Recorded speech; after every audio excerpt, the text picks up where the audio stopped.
LeLee Shong. Here at Stress Free with LeLee, we have a special guest. Yes, he's finally made it. Gary Pavlovich. Yes, I feel like I've made the big time. Finally. I was like, you know what? I don't know if Gary... Oh, nope, I'm going to get Gary today, for sure. I just want to say thank you for joining us it's my pleasure. Here at my pleasure. Stress Free with LeLee. Thank you.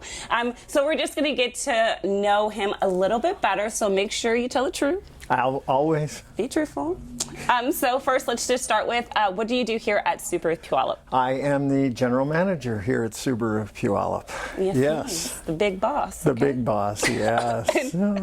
How long have you been here with us? So my first day here with Harnish Auto Family was July 1st, 1998. So I'm coming on my 24th year, starting my 25th year this summer. Okay. Yeah.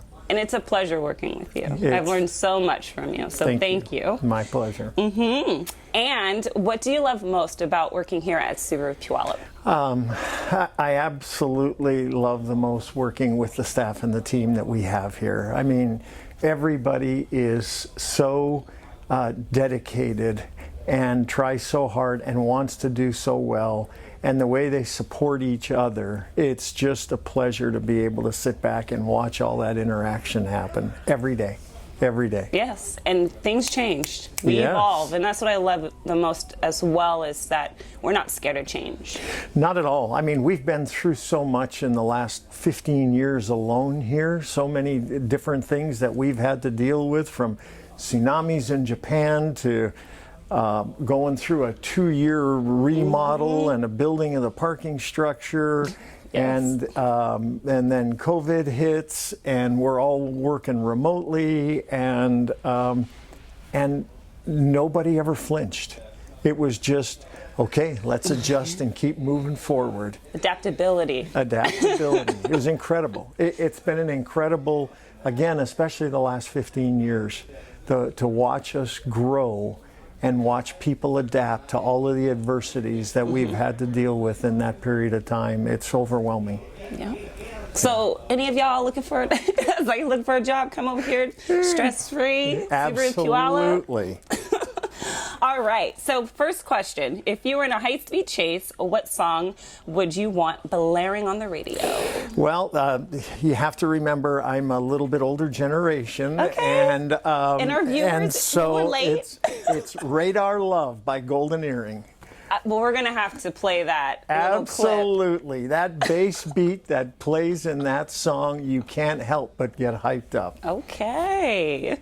And if you could change your first name, what would be the most epic name you would choose? That was really hard for me.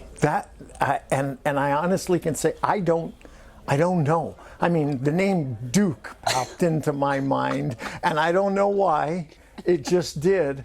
But I had a really hard time with that question, so I'll just go with Duke. Duke, okay. I would choose 12 because my last name's Gage. Oh, I like that. If you know, you know. I like that. So if a genie could grant you 3 wishes right now, what would you wish for? I would wish for good health for friends and family. I would wish for food and shelter for everybody. And then, like most people that get asked this question, I would ask for 3 more wishes. I mean, that would have been the top. Okay, so who was your favorite teacher and why? My favorite teacher was in high school. His name was Mr. Buccanero. And Mr. Buccanero was our junior year American history teacher. And the why is because Mr. Buccanero taught beyond dates of events, when things happen. Mr. Buccanero showed up in classroom every day with a story. And it was an 45 to 50-minute long story about events in history, in American history.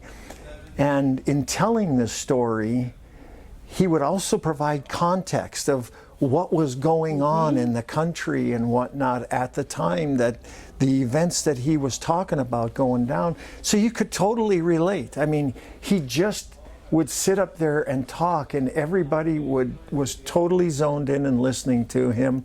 I learned more from Mr. Bucanero of American history, and I think that's what sparked my love for American history, was because of the storytelling that he did that entire year. Well, you know what? You do the same. I swear, in the managers' meetings, let me tell you a quick story. It is. Yeah. Rather than just having people memorize dates of events, right? That's important. I get that. That's important. But when you can have somebody explain to you what was going on in Washington's camp, and the weather, and the things that they were dealing with, and what the political climate was at the time, it just kind of brought all of that together. And then all of a sudden it was really easy to remember the date that happened. Yeah, because you're engaged. Because you're engaged. Yeah. I like that. Okay. All right. So what is your favorite hobby to do alone?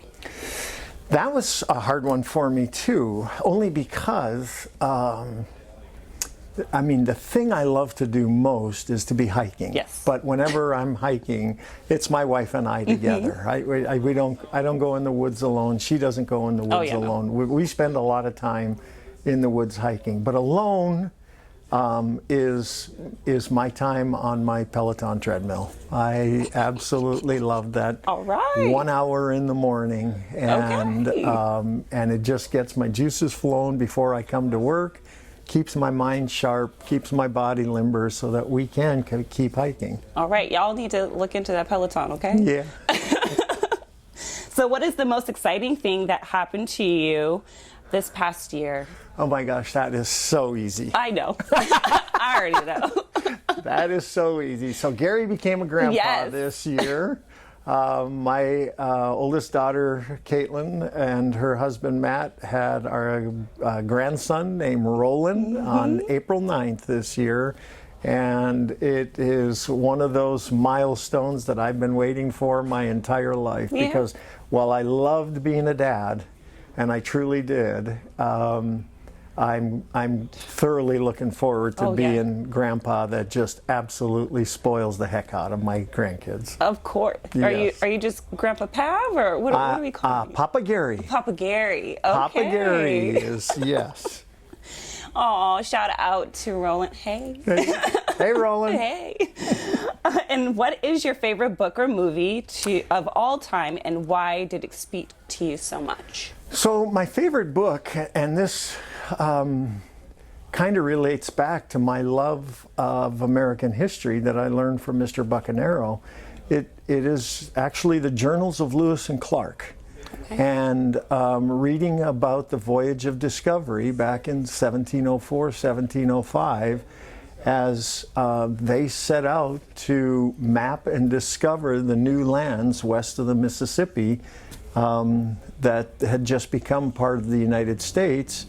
And so I lived for about 10 years in Montana during my life, and I would actually read a couple of chapters of this book and then go to that location where they were at to see firsthand what they were describing in the book and be able to see it firsthand. It really was overwhelming to me at times to think about this crew, the entire Lewis and Clark and the Voyage of Discovery, and the crew that was with them, and what they were experiencing in really what was a very wild west, and then to be standing on that same ground, seeing what they were seeing. I would get a little choked up just thinking about that, going, my gosh, if it hadn't been for people like that, who were willing to take those risks and sacrifice their lives to map all of this out and grow our country, where would we be? Who knows? I don't know. I'm not saying it's good or bad. I'm not trying to be political but the will of these people to accomplish what they accomplished. And then furthermore, I'm not going to go into it now, but if you were to read about their lives after the voyage of discovery, after they returned, it's really kind of sad. And I won't get into it, but if you want to read, I'll check it out. Yes, yes.